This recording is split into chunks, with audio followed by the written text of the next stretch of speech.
साथियों सलाम, नमस्ते, सत श्री अकाल और जय भीम जोहार। साथियों मुख्यमंत्री मुख्यमंत्री मैं भी बनूंगा। अच्छा, अब मैंने क्यों समय गंवाया है? मैं भी बनूंगा मुख्यमंत्री। मैं भी बन सकती हूं मुख्यमंत्री। मैं क्यों नहीं बन सकती? मैं भी बनूंगी मुख्यमंत्री। और हमने दल क्यों छोड़ा?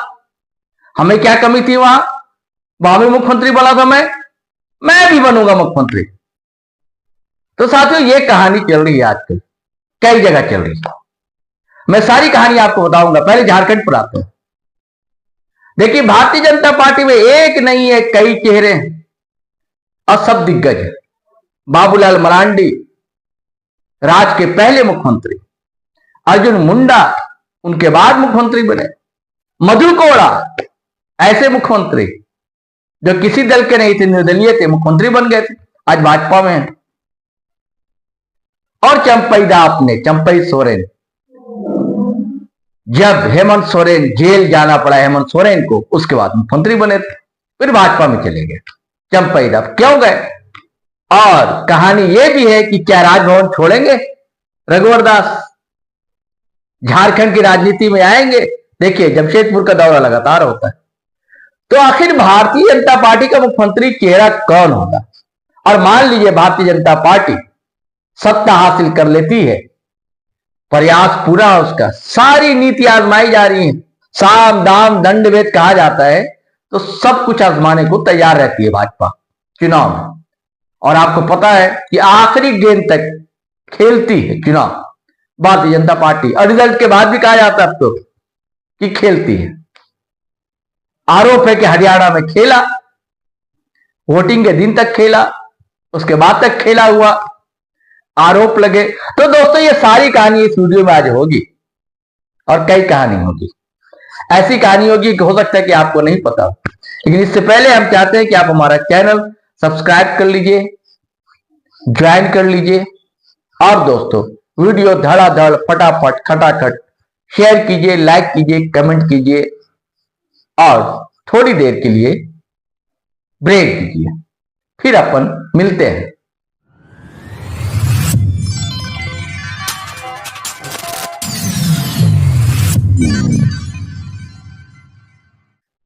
तो साथियों देखिए, बिगुल बजने वाला है, और हो सकता है कि आज नहीं तो कल चुनाव आयोग ये घोषणा कर दे कि झारखंड में चुनाव कब होने हैं। अब महाराष्ट्र में भी होने हैं, और अभी हरियाणा का चुनाव संपन्न हुआ है, और बड़ा विवाद पैदा हो गया। विवाद यह है कि कांग्रेस ने आरोप लगाए हैं कि कम से कम 20 जगह जो है ईवीएम के साथ गड़बड़ी की गई है और परिणाम को प्रभावित किया गया है।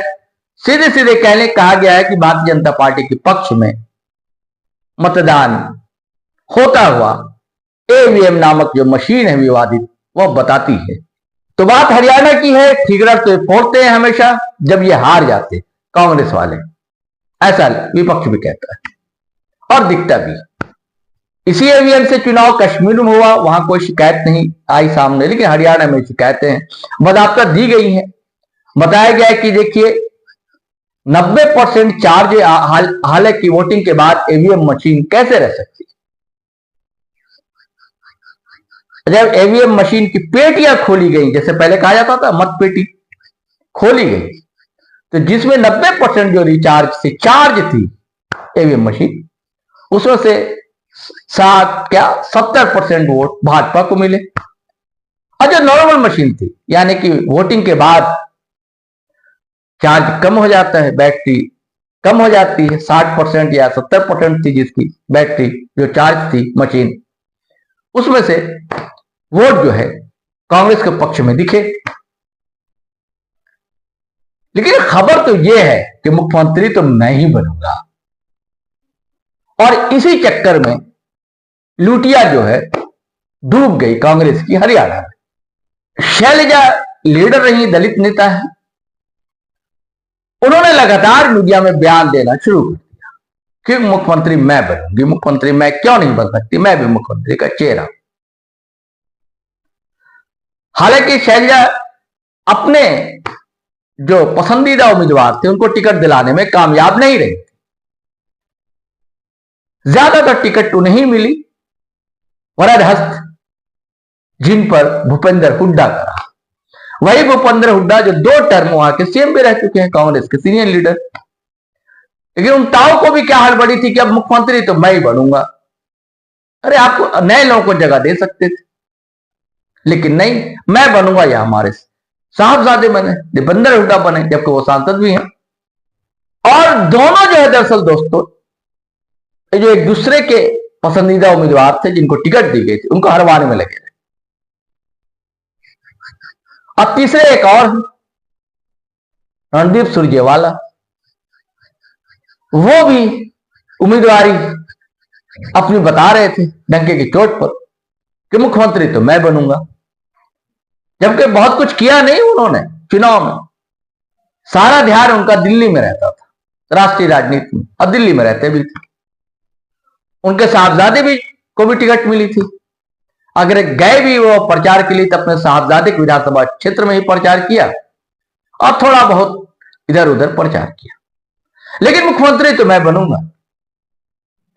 यह मुख्यमंत्री की जो लड़ाई थी दोस्तों, ये बहुत महंगी पड़ गई, जिसका खामियाजा राहुल गांधी को, मल्लिकार्जुन खड़गे को, सोनिया गांधी को, प्रियंका गांधी को, हाईकमान को भुगतना पड़ा।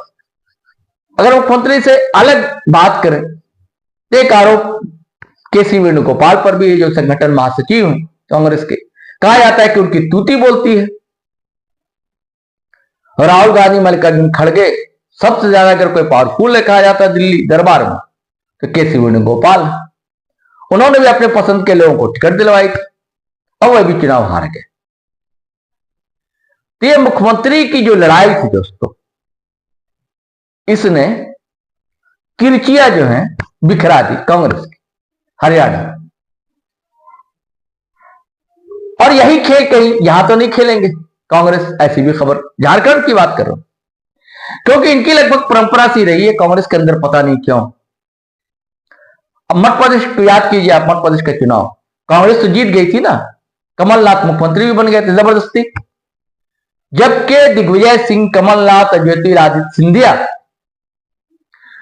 सिंधिया का भी काफी प्रयास, काफी मेहनत रही थी, मेहनत ज्योतिरादित्य सिंधिया की, मुख्यमंत्री का चेहरा भी थे। लेकिन कमलनाथ ने अपनी जिद के आगे मुख्यमंत्री नहीं बनने दिया ज्योतिरादित्य सिंधिया को। और उसके बाद क्या हुआ, ज्योतिरादित्य सिंधिया कई विधायकों के साथ भारतीय जनता पार्टी में चले गए। दिक्कत यह कि जितने सीनियर जो लीडर हैं आज कांग्रेस में, वो राहुल गांधी या प्रियंका गांधी की भी नहीं सुनते। और एक सम्मान है, संस्कार की राहुल गांधी भी उन्हें कुछ कह नहीं पाते। मध्य प्रदेश में डूब गई। इस चुनाव में भी देख लीजिए क्या हुआ। पूरी हवा, जैसे हरियाणा में हवा थी कि कांग्रेस आ रही है, कांग्रेस आ रही है, आंधी तक बता रहे थे लोग, सुनामी तक बता रहे थे, वैसे मध्य प्रदेश का चुनाव याद कीजिए विधानसभा का। लग रहा था कि कांग्रेस लौट रही, कमलनाथ भी गदगद थे कि आ रहे हैं, फिर हम सीएम बनेंगे। लेकिन क्या हुआ, रिजल्ट सामने है। यह सिर्फ मुख्यमंत्री बनने की लड़ाई, इस कारण से ऐसा हुआ। छत्तीसगढ़ आ जाइए, पड़ोसी राज्य, टीएस सिंहदेव, वो खुद कुछ विधायकों को जिता नहीं पाए, जिताने की हैसियत नहीं है, लेकिन अपना अपना आभा मंडल ऐसा बना लिया कि मुख्यमंत्री तो मैं बनूंगा। जब देखिए भूपेश बघेल ने, याद कीजिए वो दौर जब रमन सिंह की सरकार थी, अगर विपक्ष संघर्ष कर रहा था तो कांग्रेस कर रही थी, और कोई चेहरा दिखता था छत्तीसगढ़ में तो वो भूपेश बघेल का था। हर मुद्दे पर, जन मुद्दे पर वो संघर्षरत रहे, आंदोलन करते रहे भूपेश बघेल। लेकिन जब रिजल्ट आ गया कांग्रेस के पक्ष में तो टीएस सिंहदेव भी अपनी दावेदारी पेश करने लगे कुछ विधायकों को लेकर कि मुख्यमंत्री मैं ही बनूंगा। खैर कैसे कैसे वो टर्म पूरा हो गया। लेकिन जब चुनाव आया तो फिर नखरे सीधे साहब के, वो राजघराने के, सरगुजा के, दिखाने लगे। अब फिर क्या हुआ, जीती हुई बाजी छत्तीसगढ़ में भी कांग्रेस हार गई। यह होता है पद और सत्ता की लड़ाई, इसमें नुकसान जो जनता को भुगतना पड़ता है, जो दल है उसे भी भुगतना पड़ता है। एक और बुजुर्ग लीडर है राजस्थान में, अशोक गहलोत, बहुत सीनियर, बड़े अनुभवी, कई टर्म मुख्यमंत्री रहे, लेकिन सत्ता का मोह ऐसा है कि बुजुर्गी में भी छूटता ही नहीं। पावर का अलग नशा होता है साथी। अब वहां देखिए सचिन पायलट, राजेश पायलट के सुपुत्र, दिवंगत राजेश पायलट। सचिन पायलट में ऊर्जा है, परिश्रमी है और एक जनाधार है, युवाओं में क्रेज। मुख्यमंत्री की लड़ाई लगातार वहां भी चली। यह चुनाव भी कांग्रेस वहां इस कारण से ही हारी। अगर तय हो जाता सचिन पायलट सीएम होंगे तो बहुत ज्यादा फर्क पड़ जाता, लेकिन वहां भी ताऊ अशोक गहलोत क्यों मानने को राजी होते? नहीं माने, जबकि दोनों ओबीसी से आते हैं। कहा जाता है कि अशोक गहलोत माली समुदाय से आते हैं, एक गुज्जर समाज से है सचिन पायलट, लेकिन नहीं, सारा सामाजिक न्याय वहां धराशायी हो जाता है सत्ता के आगे, पावर के आगे। और इसी रस्साकशी में, इसी लड़ाई में फिर कांग्रेस की लुटिया डूब गई राजस्थान में। आपने देख लिया। और यहां देखिए, अब झारखंड आते हैं। यहां भी कांग्रेसियों के अंदर एक ऐसा दम था कि गुलाम अहमद मीर ने एक बैठक में कह दिया कि हमारे विधायक को जिताइए, मुख्यमंत्री कांग्रेस का होगा। जब घुड़की दी जेएमएम ने, जेएमएम के सीनियर लीडर ने, सुप्रिया भट्टाचार्य, तो खामोशी की चादर तान ली, कहा कि नहीं, हम बुस्टअप कर रहे थे कार्यकर्ताओं। लेकिन अभी भी प्रयास जारी है कि टिकट इस बार तो हम पिछले बार जो 31 मिली थी उसको तो मानने को तैयार नहीं है, 33 या 35 हमें सीट दी जाए। और झारखंड मुक्ति मोर्चा भी अड़ी हुई है, भले आप लड़ना तो लड़ लीजिएगा अलग, लेकिन इतनी टिकट नहीं दी जाएगी। लेकिन खबर यह है कि अब तो बात मान ली गई है। कल्पना सोरेन भी दिल्ली गई थी, हेमंत सोरेन भी गए थे, दोनों साथ साथ रहते हैं। कमान तो इन्होंने ही संभाल रखी है और चुनाव तो इनके चेहरे पर ही लड़ा जाएगा। कांग्रेस में कोई ऐसा चेहरा नहीं है झारखंड में, और जनता जो है नेता मान चुकी है हेमंत सोरेन को। और आज सबसे लोकप्रिय है कल्पना सोरेन। सीट शेयरिंग की चर्चा भी हुई और केशव महतो भी दिल्ली से लौटे, कांग्रेस के अध्यक्ष।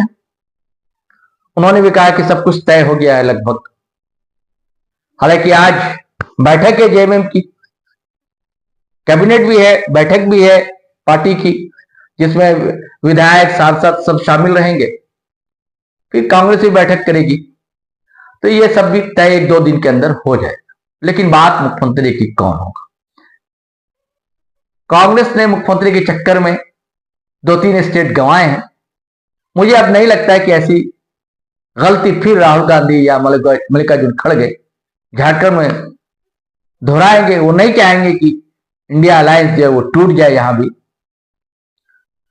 लेकिन भारतीय जनता पार्टी वहां क्या होगा? भारतीय जनता पार्टी में यह तो होता है, भले आपस में लड़ाई जो कार्यकर्ता एकजुट होता है, और वहां भी हाई कमान जो तय कर देता है वो मान लेते हैं। मध्य प्रदेश में हम देखिए, कोई जान रहा था मोहन यादव साहब सीएम बन जाएंगे, वहां अचानक से आगे बन गए। भजन शर्मा साहब राजस्थान में देख लीजिए, मुंह पजाती रह गए वसुंधरा राजे।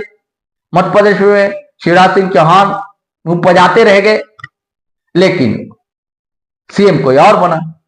लेकिन भारतीय जनता पार्टी में ऐसा है कि जो हाईकमान तय करता है। हालांकि कहा जाता है कि संसदीय बैठक जो थी विधायक दल की उसने तय किया है, लेकिन पर्ची तो आती है। और आपको याद होगा भजन लाल शर्मा की कैसे पर्ची आई थी, राजनाथ सिंह ने कैसे पर्ची बढ़ाई थी वसुंधरा राजे के पास, और वसुंधरा राजे को मजबूरन ऐलान करना पड़ा। लेकिन मान लेते हैं लोग वहां पर। वहां विद्रोह ऐसा नहीं होता। कांग्रेस में तो विद्रोह होता है, लोग चले जाते हैं। ज्योतिरादित्य सिंधिया चले गए ना, अगर रहते और संघर्ष करते तो क्या पता उनका समय आ जाता, लेकिन नहीं रहते कांग्रेस में। भारतीय जनता पार्टी में कमिटेड लोग होते हैं, प्रतिबद्ध लोग होते हैं, एक लक्ष्य लेकर चल रही है भारतीय जनता पार्टी। और ऐसा कांग्रेस के साथ नहीं है। कांग्रेस में वो प्रतिबद्धता नहीं रही, कमिटमेंट नहीं रहा। मैं भी बनूंगा मुख्यमंत्री, मैं भी बनूंगी मुख्यमंत्री, इस चक्कर में स्टेट गंवाते जा रहे हैं। लेकिन झारखंड बचा रहे, ये यहां की जनता चाहती है। लेकिन भारतीय जनता पार्टी, फिर आता हूं, क्या होगा? तो मुझे भी लगता है कि भारतीय जनता पार्टी में इतने जितने चेहरे हैं, ये कोई नहीं बनेगा। हो सकता है कोई अनाम सा चेहरा जो विधायक बना हो या कई टर्म विधायक रहा हो, अनुभवी हो, पढ़ा लिखा हो, वह मुख्यमंत्री बन जाए या मुख्यमंत्री का चेहरा हो, अगर सत्ता में वापसी हुई भारतीय जनता पार्टी की तो। चलिए साथियों, ये किचकिच जो है चलती है सियासत में, मैंने सोचा है कि आपसे शेयर करूं। लड़ाई तो पावर की ही होती है, झगड़ा तो सत्ता का ही होता है। चलिए इजाजत दीजिए, फिर मिलेंगे। जय हिंद, जय भारत।